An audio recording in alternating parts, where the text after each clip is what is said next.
الشیطان اللعین الرجیم بسم اللہ الرحمن الرحیم الحمد للہ رب العالمین الصلاة والسلام علی رسولہ الکریم واہل بیتہ الطیبین الطاہرین واصحابہ المنتجبین اما بعد فقد قال اللہ سبحانہ وتعالی فی کتابہ المجید واصدق القائلین وقوله الحق بسم اللہ الرحمن الرحیم قل ارأیتم ان اہلکنی اللہ ومن معی او رحمنا فمن یجیر الکافرین من عذاب علیم قل هو الرحمن وآمنا به وعليه توكلنا فستعلمون من هو في ضلال مبين قل أرأيتم إن أصبح ماؤكم غورا فمن يأتيكم بماء معين صلوات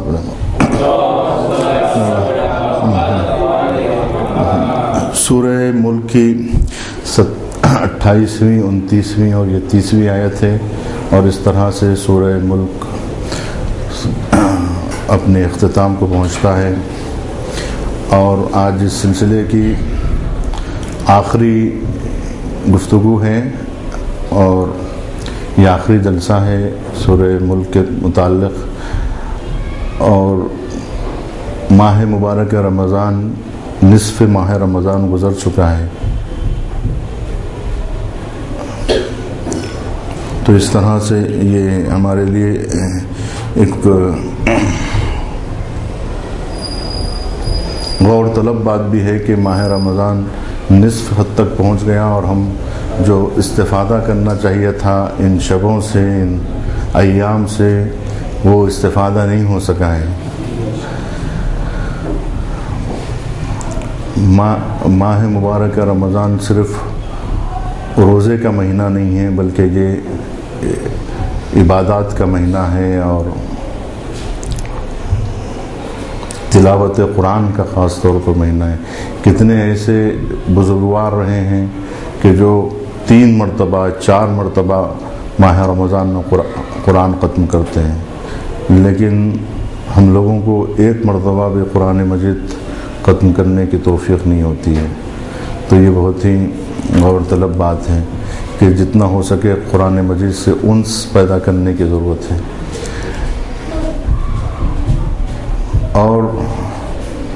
ماہ مبارک رمضان کی فیوضات سے مستفیض ہونے کی ضرورت ہے۔ کتنے ایسے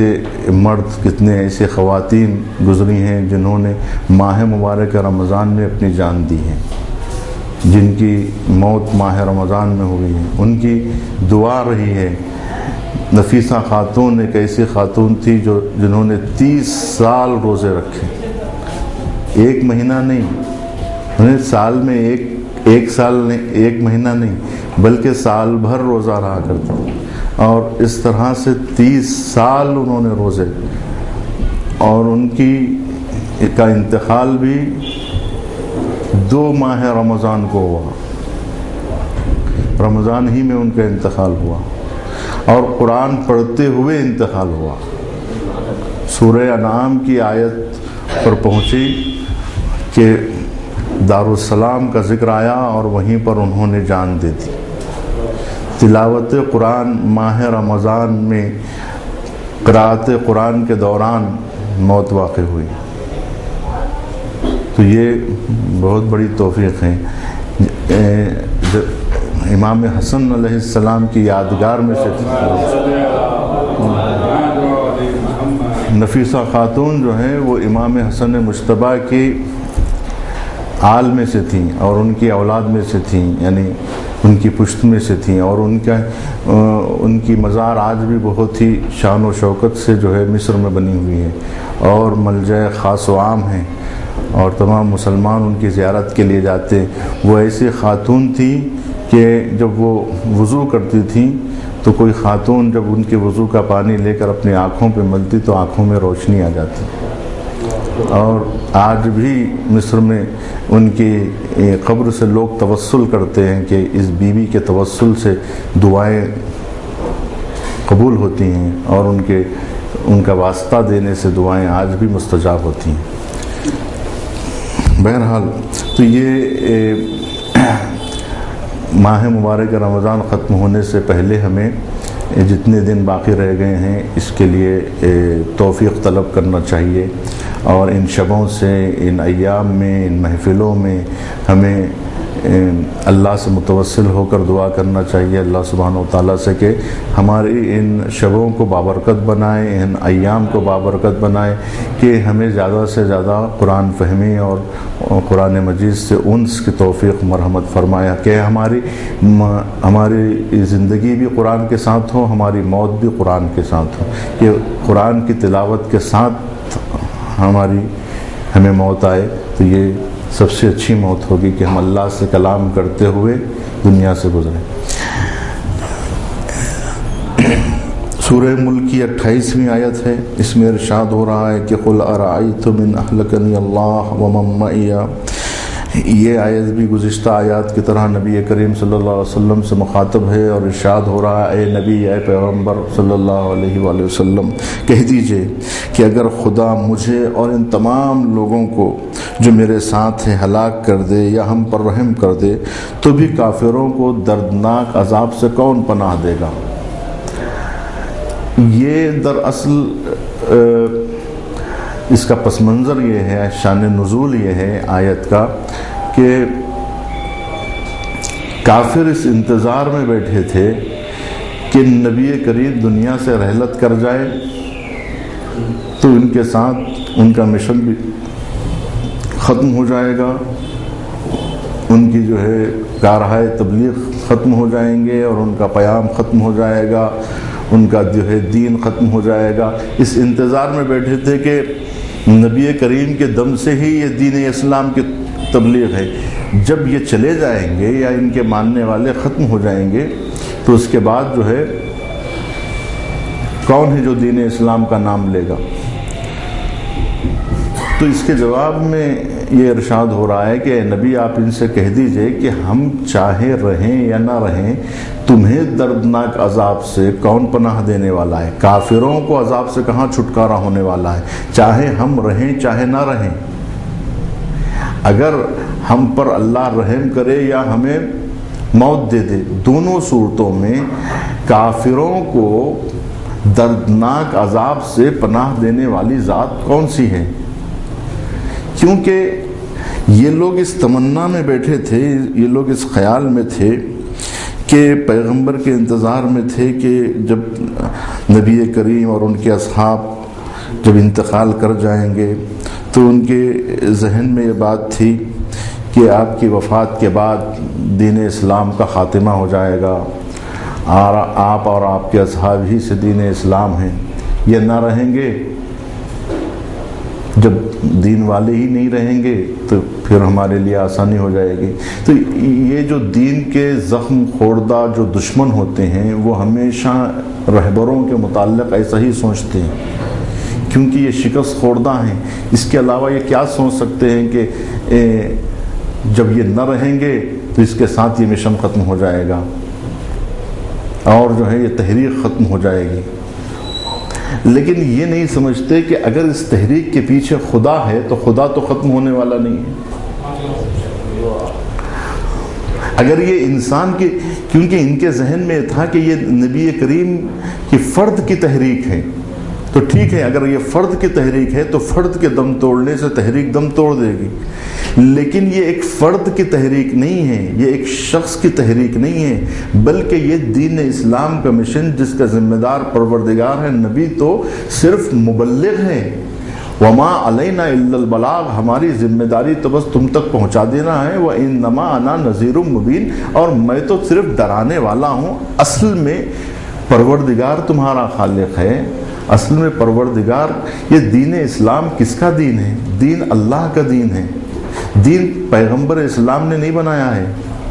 یہ پیغمبر کی تحریک نہیں ہے، یہ پیغمبر کا مشن نہیں ہے، یہ اللہ کا مشن ہے جس پر پیغمبر مامور ہے۔ اگر کوئی اس بات کو سمجھ لے کہ یہ تحریک الہی تحریک ہے تو پھر یہ یقین کر لے کہ اگر یہ الہی تحریک ہے اور اس کے پیچھے اللہ سبحانہ و تعالیٰ کا ہاتھ ہے تو پھر یہ تحریک ختم ہونے والی نہیں ہے۔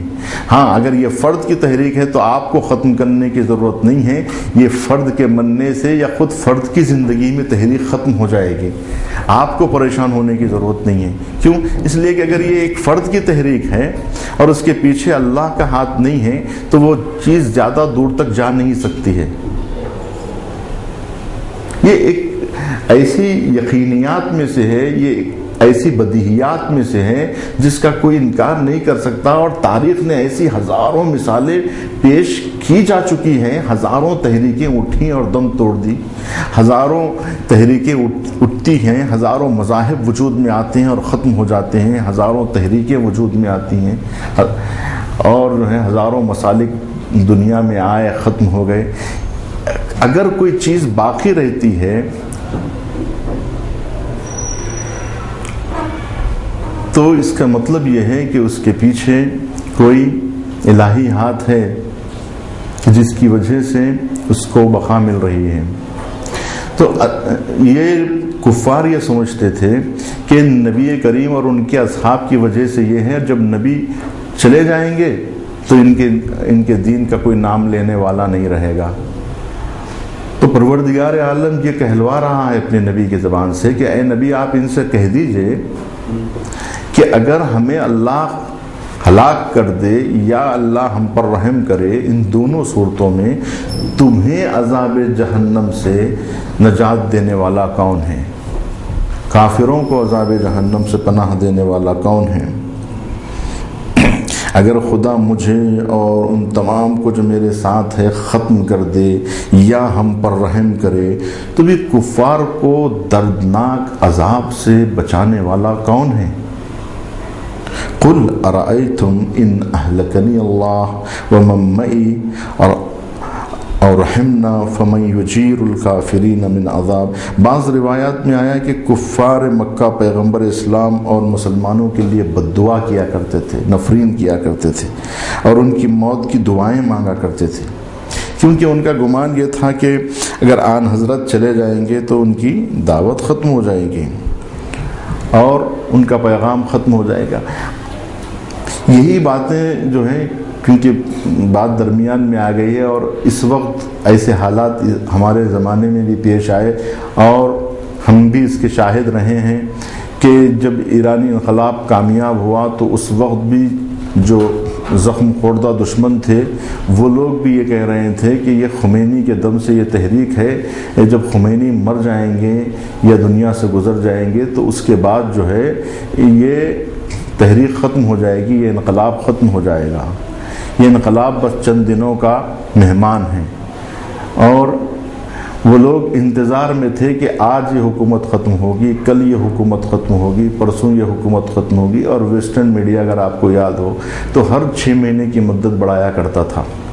جب 6 مہینے میں کہتا تھا کہ ابھی 6 مہینے میں یہ حکومت ختم ہونے والی ہے، جب 6 مہینے ختم ہو جاتے تو اور 6 مہینے بڑھا دیے جاتے، پھر اور 6 مہینے بڑھا دیے جاتے، اس کے بعد ایک سال بڑھایا جاتا رہا۔ اس کے بعد کہا گیا کہ بس ان کے دم سے ہیں، یہ مر جائیں گے تو ختم ہو جائے گا، پھر کوئی جو ہے انقلاب نہیں رہے گا اور یہ سب تحریک وحریک سب دم توڑ دے گی۔ اگر یہ تحریک اس وقت ختم ہو جاتی، اگر اس میں نفسانی خواہشوں کا اسی وقت دخل ہو جاتا اور جس نے انقلاب لایا ہے اگر اس کی نیت میں کھوٹ ہوتا تو اللہ انہیں اور ان کی اولاد کو ہٹا کر کسی اور کو اس پر جو ہے قابض کر دیتا، لیکن اسی وقت سے امام خمینی رحمۃ اللہ علیہ کی اسی وقت سے یہ نیت تھی کہ میں اور میری اولاد کبھی بھی حکومت اسلامیہ سے فائدہ نہیں اٹھائے گی۔ ان کا وہ تاریخی جملہ بھی ہے کہ انہوں نے کہا کہ خاک بر سر من کے از خونہائے شما استفادے کنم شماہا انقلاب آوردید، کہ انہوں نے کہا کہ میرے سر پہ خاک ہو، میرے سر پر دھول ہو کہ اگر میں تمہارے خون سے استفادہ کروں، کیونکہ انقلاب تم لائے، انقلاب تمہارا حق ہے، اس سے میں فائدہ نہیں اٹھاؤں گا۔ جبکہ سب جانتے ہیں کہ اس تحریک کو امام خمینی نے شروع کیا تھا، سب جانتے ہیں کہ اس تحریک کے لیے امام خمینی نے اپنے بیٹے کی جان دی، ان کے بڑے بیٹے مصطفیٰ خمینی کی جان اسی اسلامی تحریک میں ختم ہو گئی اور انہوں نے جلا وطنیاں برداشت کی اور زحمتیں برداشت کی، لیکن اس کے باوجود بھی کہتے ہیں کہ یہ انقلاب تم نے لایا ہے، لہٰذا میں تمہارے خون سے ہولی نہیں کھیلوں گا۔ اور جس وقت یہ باتیں ہو رہی تھی کہ ان کے بیٹے کو وزیر اعظم بنانے کی جب بات ہو رہی تھی ان کے دوسرے بیٹے احمد خمینی کو، تو انہوں نے کہا تھا کہ ہماری اولاد میں سے کوئی بھی حکومت میں نہیں آئے گا اور کوئی عہدہ نہیں قبول کرے گا۔ انہوں نے کہا تھا کہ احمد خدمت گزار ملت است، وہ ملت کی خدمت گزار ہیں اور انہیں خدمت گزار رہنے دو، انہیں کوئی عہدہ اور منصب مت دو، بغیر منصب کے بھی وہ خدمت کر لیں گے۔ اس طرح سے ان کو وزارت عظمیٰ کی عہدے سے خود امام خمینی نے محروم کر دیا اپنے ہی بیٹے کو۔ اسی وقت سے ان کی نیت کا پتہ چل رہا تھا کہ، اور آج بھی آپ دیکھیں گے کہ ان کی اولاد حکومت میں کوئی عہدہ نہیں رکھتی ہے، اور آج بھی آپ ان کا گھر جا کے دیکھ سکتے ہیں کہ اس 8 سالہ جو زندگی انہوں نے انقلاب کے بعد گزاری، شاہ کے محل میں نہیں رہے، شاہ کے جیسے طرز زندگی اختیار نہیں کیا، بلکہ انقلاب سے پہلے جس مکان میں رہتے تھے ویسے ہی مکان میں وہ حکومت کے بعد بھی رہے۔ یہ اس بات کی علامت تھی جس طرح سے امیر المومنین نے کی خلافت کا دور گزرا اور خلفائے راشدین کا جیسا دور گزرا، بالخصوص 3 خلفاء کا دور تاریخ اسلام میں حکومت آنے سے پہلے اور حکومت آنے کے بعد زیادہ تبدیلیاں نہیں آئیں، لیکن اسلام میں بقول علامہ مودودی کے تیسرے دور خلافت کے بعد خلافت ملوکیت میں بدلنا شروع ہوئی اور زرخ و برق آنے لگی۔ تو اسلامی مزاج حکومت ہمیشہ سے یہ رہا کہ حکومت آنے سے پہلے اور حکومت آنے کے بعد کوئی تبدیلی خلیفہ میں نہیں دیکھی گئی، وہی مکان میں جس مکان میں خلیفہ ہونے سے پہلے رہتے تھے اسی مکان میں خلیفہ ہونے کے بعد بھی رہے،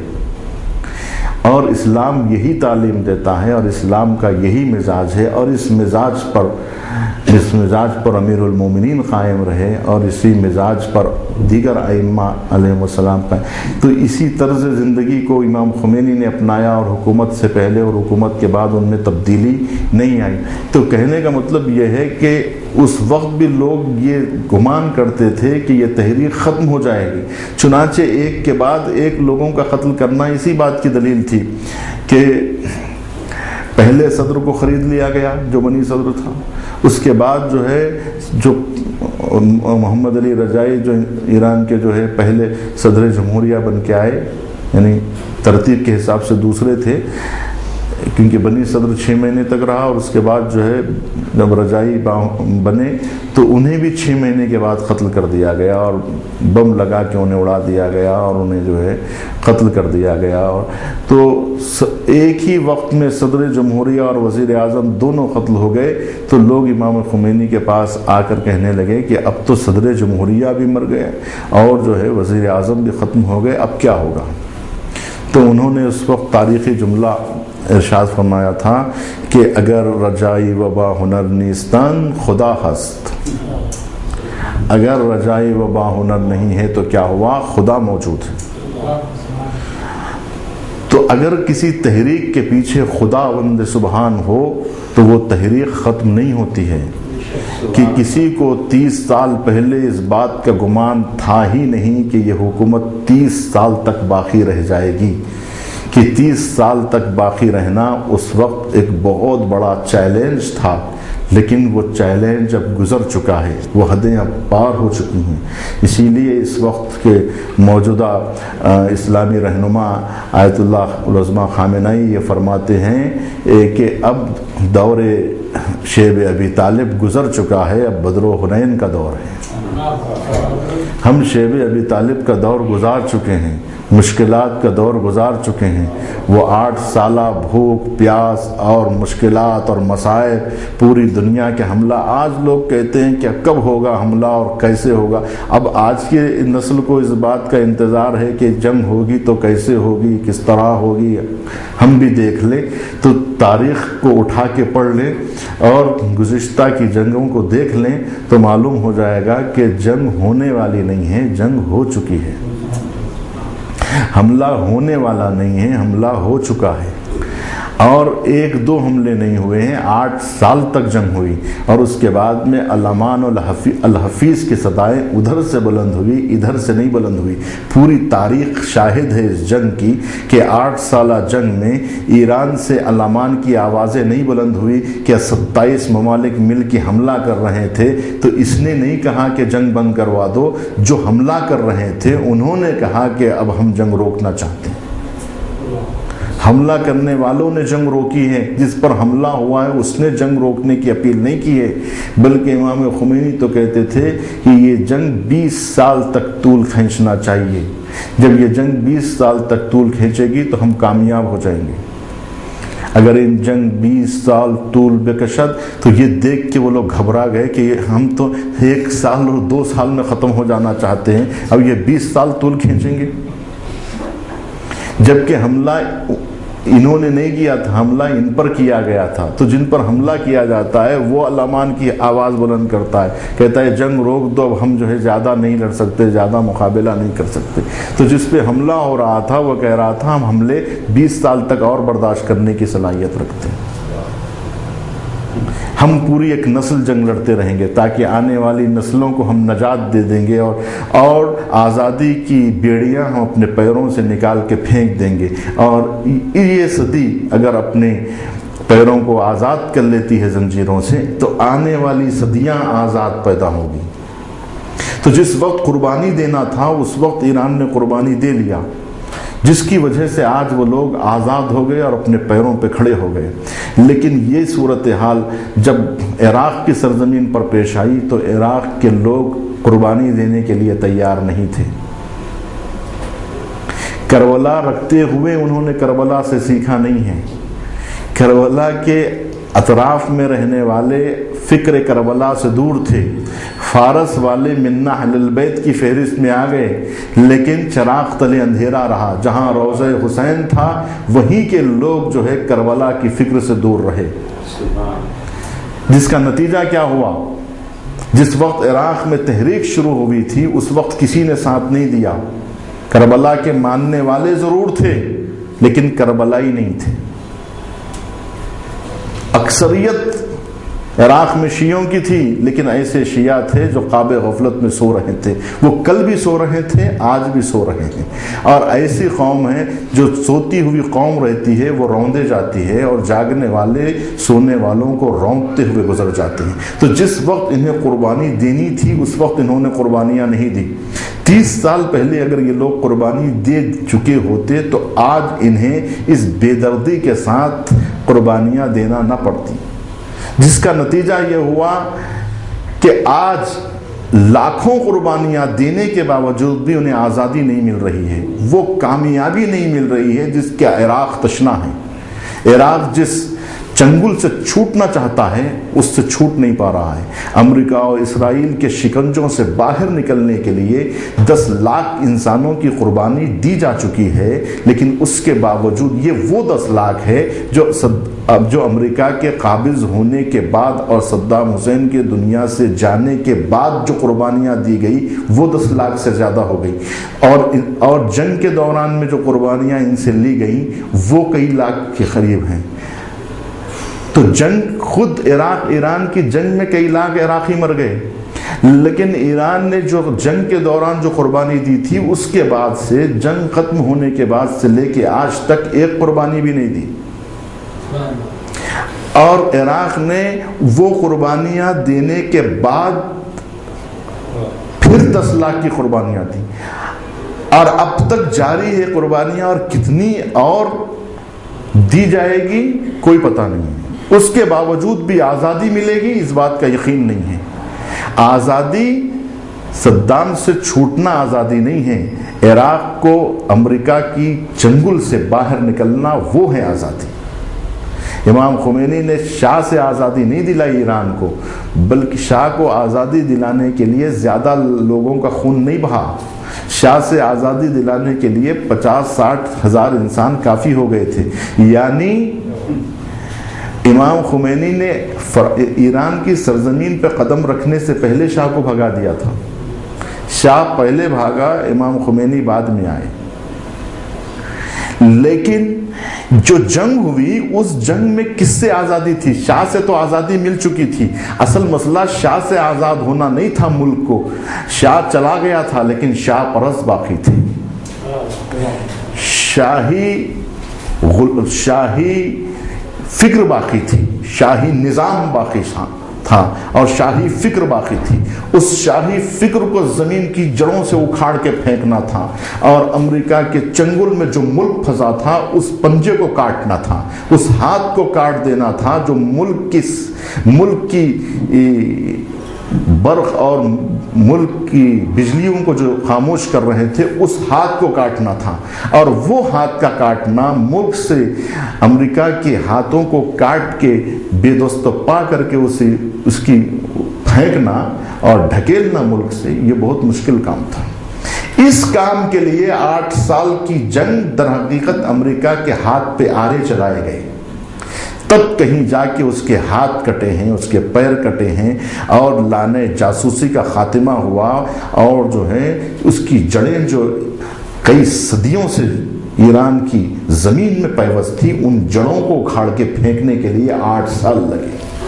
یہ 8 سال کی جنگ عراق کے مقابلے میں نہیں تھی. یہ تو سب جان رہے تھے کہ عراق کو خود جنگ میں جھونکا گیا ہے. عراق خود سے اس جنگ میں نہیں جھونکا گیا ہے. اور عراق کے بارڈر پہ جو لوگ مر رہے تھے وہ لوگ کسی اور فرقے سے تعلق نہیں رکھتے تھے، یہ سب جانتے تھے. کسی اور مسلک سے تعلق نہیں رکھتے تھے. وہ جو لڑ رہے تھے عراق کے بارڈر پر، وہ بھی شیعہ ہی لڑ رہے تھے. اور ایران کے بارڈر پہ جو لڑ رہے تھے وہ بھی شیعہ. ایک ہی فرقے کے دونوں لوگ لڑ رہے تھے، کوئی تیسرے.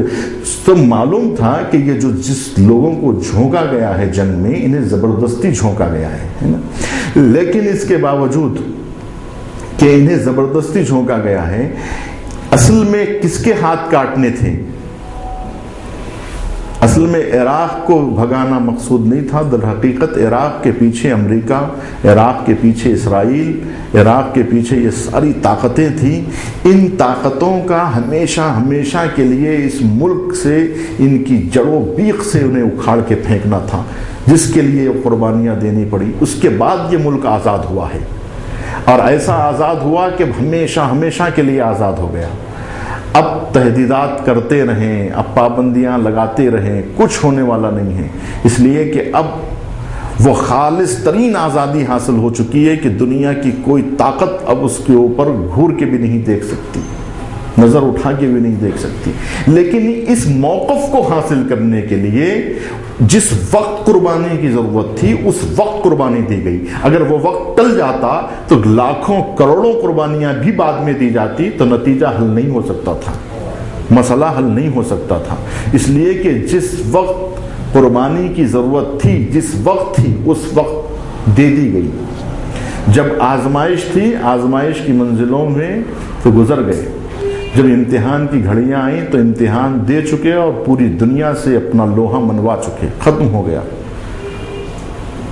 جس طریقے سے حزب اللہ نے صحیح وقت پر صحیح فیصلہ کرتے ہوئے صحیح طور پر شکست دے دی. لوگ کیا سمجھ رہے تھے؟ پھر 1 مہینے کے بعد حملہ ہوگا، پھر 2 مہینے کے بعد حملہ ہوگا، پھر 3 مہینے کے بعد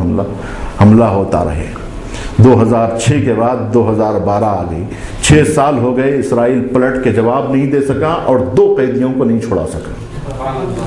اسرائیل کے 2 قیدی جس کی وجہ سے یہ جنگ لڑی گئی تھی، آج بھی وہ آزاد نہیں ہو سکے. اس کا مطلب یہ ہے کہ جس وقت جس چیز کی ضرورت ہو اس وقت وہ چیز دے دی جائے تو پھر آپ کو دینے کی ضرورت نہیں پڑتی. تو جس طرح سے نبی کریم کے دور میں کفار یہ سوچ رہے تھے، یہ ہمیشہ ایسا ہوتا رہا ہے کہ جو غالباً پیغمبر اکرم اور ان کے اصحاب کی موت کے انتظار میں تھے، یہ لوگ یہ گمان کرتے تھے کہ وفات نبی کے بعد خاتمہ ہو جائے گا. تو لوگوں نے دیکھ لیا. اس طرح کی ایک آیت اور بھی آئی ہے سورہ طور میں 30ویں آیت میں کہ ام یقولون شاعر نتربص بہ ریب المنون. وہ کہتے ہیں کہ محمد تو ایک شاعر ہیں جس کی موت کا ہم انتظار کر رہے ہیں. وہ اس بات سے غافل ہیں کہ محمد مصطفیٰ صلی اللہ علیہ وآلہ وسلم کہ نبی کریم سے الطاف حق تعالیٰ کا یہ وعدہ ہے کہ اگر وہ مر بھی جائیں تو اس سے حق کا پیغام مرنے والا نہیں ہے. اس دین کی کامیابی اور تمام جہانوں میں اس کا غلبہ انہیں یہ وعدہ پروردگار کا ہے، اور وہ وعدہ پورا ہو کے رہے گا کہ هو الذی ارسل رسولہ بالحق لیظہرہ علی الدین کلہ ولو کرہ المشرکون، کہ دین اسلام تمام ادیان عالم پر غالب آ جائے گا اگرچہ کہ مشرکین کو اس سے کراہیت ہی کیوں نہ ہو، اور مشرکین اس کو ناپسند ہی کیوں نہ کرتے ہوں. اس کے بعد والی آیت میں ارشاد ہے، دوسری آیت میں 29ویں آیت سورہ ملک کی، کہ اے نبی آپ کہہ دیجئے کہ ہم خدا پر ایمان رکھنے کی بنا پر خوف اور رجا کے درمیان میں ہیں، تم اپنے بارے میں کیا سوچتے ہو. اسی بات کو جاری رکھتے ہوئے خدائے رحمان کے متعلق یہ کہا جا رہا ہے، ان سے کہہ دیجئے کہ وہ خدا وند رحمان ہے، ہم اس پر ایمان لائے ہیں اور اسی پر توکل کیا ہے، اور ان قریب تم جان جاؤ گے کہ واضح گمراہی میں کون ہے. قل هو الرحمن آمنا به، اے نبی صلی اللہ علیہ وسلم کہہ دیجئے قل هو الرحمن، کہ وہ پروردگار وہ رحمان ہے، آمنا به، کہ ہم اس پر ایمان لائے ہیں، وعلیہ توکلنا، اور اسی کی ذات پر ہم نے توکل کیا ہے اور اسی کو ہم نے اپنا وکیل اور سرپرست سمجھا ہے. فستعلمون من هو فی ضلال مبین، تو اس کی دلیل تو واضح کہ وہ خدائے رحمان ہیں، اس کی رحمت عمومی ہے اور ہر جگہ پہنچی ہوئی ہے. اس کے انعام کے فیض نے دوست اور دشمن سب کو گھیر رکھا ہے کہ عالم ہستی اور صفحہ روزگار پر مختصر سی نگاہ اس مدعا کی شاہد ہے. لیکن تمہارے معبودوں نے کون سا کام کیا ہے؟ قرآن مجید یہ سوال کر رہا ہے، فستعلمون، تم ان قریب جان جاؤ گے کہ من ہوا فی ضلال مبین، کہ کون ہے کھلی ہوئی گمراہی میں. تم ان قریب جان جاؤ گے کہ کون کھلی ہوئی گمراہی میں، کون واضح گمراہی میں ہے. اس سے واضح ہے کہ دنیا میں بھی یہ لوگ گمراہ ہیں اور آخرت میں ان کی گمراہی اور واضح ہو جائے گی. فستعلمون، ان قریب تم جان جاؤ گے، اور اس دنیا میں بھی جان جاؤ گے، اور اس دنیا سے زیادہ آشکار اور اس دنیا سے زیادہ واضح، کیونکہ یہاں پر جو ہے برزخ کی آنکھیں کھلی ہوئی نہ ہونے کی وجہ سے ان کے عذاب بھی لوگوں کی نظروں میں پوشیدہ ہیں. جو دنیا میں ان پر ہم ان کو راحت میں دیکھتے ہیں، جبکہ برزخ کی اگر نگاہیں ہماری کھل جائیں تو ہم اس وقت انہیں ضلال مبین کی کیفیت میں دیکھ سکتے ہیں. لیکن اس سے زیادہ واضح اور روشن طریقے سے آخرت کے دن مومنین دیکھ سکیں گے کہ یہ لوگ کھلی ہوئی گمراہی میں ہیں، کیونکہ اس وقت مومن کی نگاہوں پر سے مادی دنیا کے پردے اڑ جائیں گے اور برزخی نگاہیں ان کی کھل جائیں گی، اور آخرت کی نگاہیں جب کھل جائیں گی تو حق اور ناحق واضح ہو جائے گا، اور اس وقت جو ہے وہ دیکھ لیں گے کہ وہ واضح گمراہی میں ہیں. یہ اس دنیا میں جب اسلام خدائی امدادوں سے لشکر کفر پر کامیاب ہو جائے گا تو اس معجزانہ کامیابی سے حقیقت اور واضح ہو جائے گی. یہ آیت حقیقت میں پیغمبر اسلام اور مومنین کے لیے ایک قسم کی تسلی ہے، اور یہ خیال نہ کریں کہ وہ حق و باطل کے اس مبارزے میں انہیں تنہا چھوڑ دیا ہے، بلکہ پروردگار عالم ان کے ہمراہ ہے، ان کا ساتھی ہے. اللہ نے انہیں چھوڑا نہیں ہے، بلکہ اللہ ان کے ساتھ ہیں. کہ اس حق و باطل کی جنگ میں مومن یہ خیال نہ کرے کہ میں اکیلا ہوں، تنہا رہ گیا ہوں، بیچارہ ہو گیا ہوں اور میرا کوئی پرسان حال نہیں. اگر تم حق پر ہو تو یہ نہ سمجھو کہ تم اکیلے ہو، بلکہ تمہارے ساتھ خدائی تمہارے ساتھ ہے، حق تمہارے ساتھ ہے.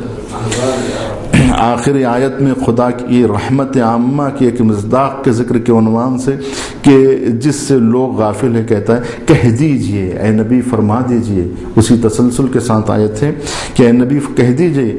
مجھے بتاؤ وہ پانی جس سے تم استفادہ کر رہے ہو اگر وہ زمین کے اندر چلا جائے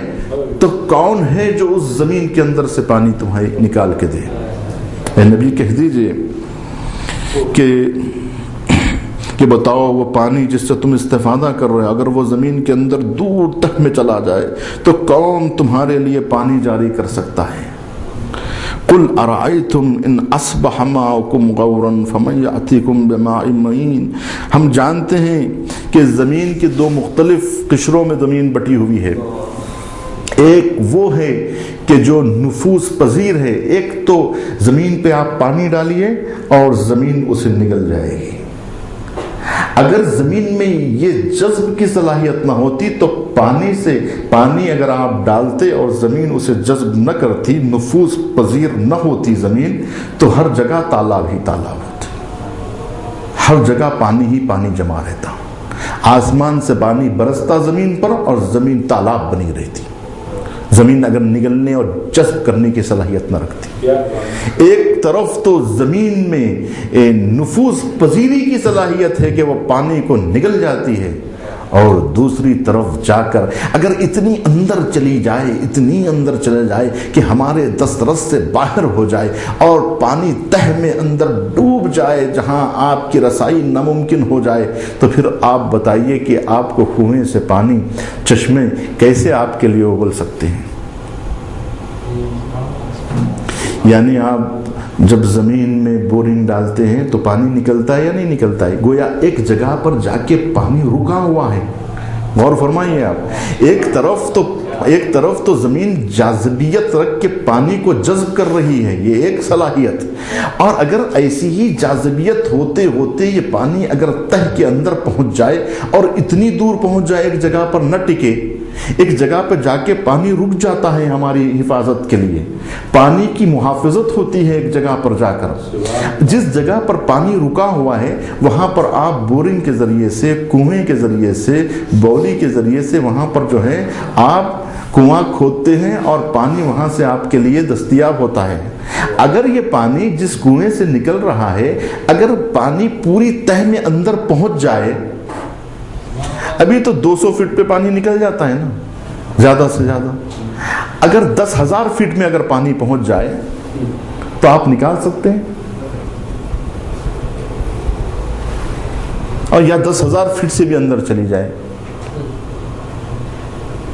اس وقت کیا ہوگا؟ تو پروردگار عالم کہہ رہا ہے سوچو کہ کس طرح سے اگر ہم پانی کو اندر کھینچ لیتے تو کون سی طاقت تھی جو تمہیں پانی دستیاب کروا سکتی تھی، اور کس طرح سے تم اپنے لیے پانی مہیا کر سکتے تھے. اس چیز پہ غور کرو کہ پانی کے اندر اللہ نے 2 قسم کی صلاحیتیں رکھی ہیں کہ اس کے نیچے نفوذ ناپذیر قشر بھی ہے جہاں پانی وہی محفوظ رکھتا ہے. تمام چشمے، کنویں، ندی، نالے خاص ترکیب کے ساتھ اس برکت سے وجود میں آئے ہیں، کیونکہ اگر تمام روئے زمین زیادہ گہرائی تک نفوذ پذیر روئے زمین کے تمام پانی اس کے اوپر ہی کھڑے رہتے ہیں، اور دلدل اور اگر ایک طرف یہ کہ اگر اسے نہ کھینچتی زمین اور پانی ڈالتے اب رکا رہتا تو پھر یہ پوری زمین تالاب میں بدل جاتی. ایک طرف یہ کیفیت، ایک طرف وہ کیفیت، یعنی اگر اوپر پانی رہے جذب نہ کرے تو تالاب بن جائے، پی لے زمین اور نگل جائے تو ایک مسئلہ. دونوں صورتحال انسان کے لیے مشکل دہ تھی، لیکن اللہ نے یہ اعتدال باقی رکھا کہ ایک طرف جاذبیت کی صلاحیت دی زمین کو کہ پانی اوپر سے گرے آسمان سے تو تالاب بن کے ٹکا نہ رہے، بلکہ تالاب نہ بنے، نالے اور میں تبدیل نہ ہو، بلکہ وہ زمین اسے جذب کر لے. ایک طرف تو زمین جذب کر رہی ہے، دوسری طرف ایک جگہ پہ جا کر محفوظ ہو رہی ہے تاکہ پھر آپ کو ضرورت پڑے تو وہ آپ کو واپس کرے. جب آپ کو ضرورت پڑے تو پھر وہ پانی آپ کو ملے اور کوئی پیاسا نہ رہے، کہ ایسا نہ ہو کہ جاری پانی اگر کسی کو نہ مل سکے، کوئی نہر کے کنارے نہ رہے تو پھر اس کے لیے کتنا بڑا مسئلہ ہو جائے گا. جیسے حیدرآباد ہے جو سمندر کے کنارے نہیں ہے، سمندر کے ساحل پر نہیں ہے، یہاں سے کوئی دریا بھی نہیں گزرتی، یہاں سے کوئی کرشنا یہاں سے کہاں گزرتی ہے حیدرآباد شہر سے، لیکن یہاں کے لوگ کیسے زندگی گزار رہے ہیں. ہم اپنے گھروں میں بیٹھے بیٹھے کنویں کے ذریعے سے پانی حاصل کر رہے ہیں. گویا زمین میں پانی جذب ہو کے ایک جگہ محفوظ ہو رہا ہے ہمارے لیے، اگر یہ محفوظ نہ ہوتا، زمین پوری طرح سے اپنی گہرائیوں میں اسے نگل جاتی، تو آپ بتائیے کس طرح سے جو ہے یہ کام ہو سکتا تھا۔ کہ آخری آیت میں پروردگار عالم نے حضرت مہدی کے ظہور اور ان کے وسیع عالمی عدل کی طرف بھی تفسیر کر رہی ہے کہ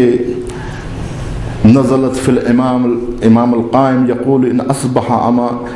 امامکم غائبا عنکم لا تدرون این ہوا۔ یہ آیت اس امام کے بارے میں نازل ہوئی جو عدل الہی کے ساتھ قیام کرے گا، کہ حضرت مہدی وہ کہتا ہے کہ اگر تمہارا امام غائب ہو جائے اور تمہیں معلوم نہ ہو کہ وہ کہاں ہے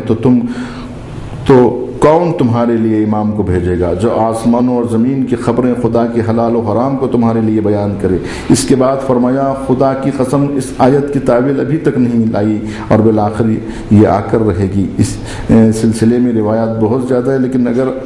اس بات پر توجہ رکھنی چاہیے کہ یہ سب تطبیق کے طور پر ہیں۔ دوسرے لفظوں میں آیت کا ظاہر تو جاری پانی کے ساتھ ہی مربوط ہے جو زندہ موجودات کی حیات و زندگی کا باعث ہے، مگر آیت کا باطن امام کے وجود اور ان کی وسیع علم و عدالت کے ساتھ مربوط ہے، کیونکہ وہ بھی انسانی معاشرے کی حیات کا سبب ہے۔ ہم نے بارہا کہا ہے کہ آیات قرآنی کی متعدد معانی ہیں، متعدد مصادیق ہیں اور ان کا ظاہر و باطن ہوتا ہے، لیکن ہم اس نقطے کا بھی تاکید کے ساتھ تکرار کرتے ہیں کہ بطون آیات کی تہ تک پہنچنا اور انہیں معلوم کرنا سوائے پیغمبر اور امام معصوم کے ممکن نہیں ہے، اور کسی شخص کو یہ حق نہیں ہے کہ کسی چیز کو آیت کے باطن کے عنوان سے اپنی طرف سے پیش کرے۔ ہم کچھ کہتے ہیں وہ آیات کے ظواہر کے ساتھ مربوط ہیں، ہم جو کچھ کہتے ہیں آیت کے ظواہر کے ساتھ مربوط ہے، اور جو چیز بطون آیات کے ساتھ مربوط ہے وہ ہمیں صرف معصومین ہی سے سننا چاہیے۔ سورہ ملک خدا کی حاکمیت و مالکیت سے شروع ہوئی اور اس کی رحمانیت اور اس کی حاکمیت اور اس کی مالکیت پر ختم ہوئی ہے۔ اس کا آغاز اور انجام اس سورہ ملک کا یہ رہا کہ خدا کی قدرت، اس کے اقتدار اور بیدہ الملک سے اس آیت کا، اس سورہ کا آغاز ہوا اور اختتام پر اللہ کی رحمانیت کا ذکر ہوا، اس کی رحیمیت کا ذکر ہوا کہ وہی ہے جس کی وجہ سے، جس کی رحم کی وجہ سے، جس کی رحمانیت کی وجہ سے تم سب پر یہ فیوزات پروردگار تمہارے لیے جاری و ساری ہے کہ وہ خدائے رحمان ہیں، اور وہی ہے جس کے ہاتھ میں اقتدار ہے، وہی ہے کہ جس نے توازن عالم کو برقرار رکھا ہے، وہی ہے جس نے نظام کو، اعتدال کو برقرار رکھا ہے، کہ جس کی وجہ سے ایک شعور اس کائنات میں، ایک حکمت اس کائنات میں دریافت ہوتی ہے کہ یہ کائنات بغیر حکیم اور بغیر شعور کے نہیں ہے، بلکہ اس کے اندر وہ شعور پایا جاتا ہے، وہ حکمت پائی جاتی ہے کہ جو اللہ سبحانہ و تعالیٰ کی رحمانیت، اس کی رحیمیت کا مظہر ہے۔ یہ کائنات خود پروردگار کے صفات کی، اس کی خالقیت کی اور اس کی رحمانیت کی گواہ ہے کہ پروردگار کا رحم، اس کا کرم، اس کی بخشش اور اس کی عطا اس کائنات میں ہمیں ہر طرف محسوس ہوتی ہے کہ اس کا فیض نہ ہوتا تو کوئی چیز ہمیں فیض نہ پہنچاتی، اور ہر چیز ہمارے لیے عذاب بن جاتی۔ ہر چیز کا ہمارے لیے رحمت بننا یہ اللہ سبحانہ و تعالیٰ کے رحمان ہونے کی دلیل ہے کہ ہم جو پانی پیتے ہیں وہ خوشگوار، جو ہوائیں ہم تنفس کرتے ہیں وہ اتنی پاکیزہ ہے کہ جو ہمارے لیے حیات بخش ہے۔ ہر چیز یہاں کی ہمارے لیے فیض بخش ہے، حیات بخش ہے۔ کوئی چیز ایسی نہیں ہے جو ہمیں تکلیف پہنچائے اور ہمارے لیے صحت کے لیے نقصان دے۔ صلی اللہ علی محمد و آل محمد وآخر دعوانا ان الحمد للہ رب العالمین۔ پروردگار ذکر قلیل کو قبول فرما، پروردگار ہمارے گناہوں کو معاف فرما، ہماری خطاؤں، ہماری لغزشوں کو درگزر فرمائے۔ پروردگار جہاں جہاں پر بھی مسلمان ہیں ان کی جان و مال و عزت و آبرو کی حفاظت فرما، پرچم اسلام و مسلمین کو سرفراز فرما، دشمنان اسلام، دشمنان دین بالخصوص امریکہ اور اسرائیل کو ذلیل و خوار فرما۔ پروردگارہ جو لوگ مریض ہیں انہیں صحت یاب فرما، پروردگارہ جو بے روزگار ہیں ان کے روزگار میں اضافہ فرما، امام عصر عجل اللہ تعالیٰ فرجہ الشریف کے ظہور میں تعجیل فرما، ہمیں ان کے اعوان و انصار میں شمار فرما۔ ایک مرتبہ سورہ حمد کی تلاوت فرما کر حاضرین کے مرحومین مومنات کے وقت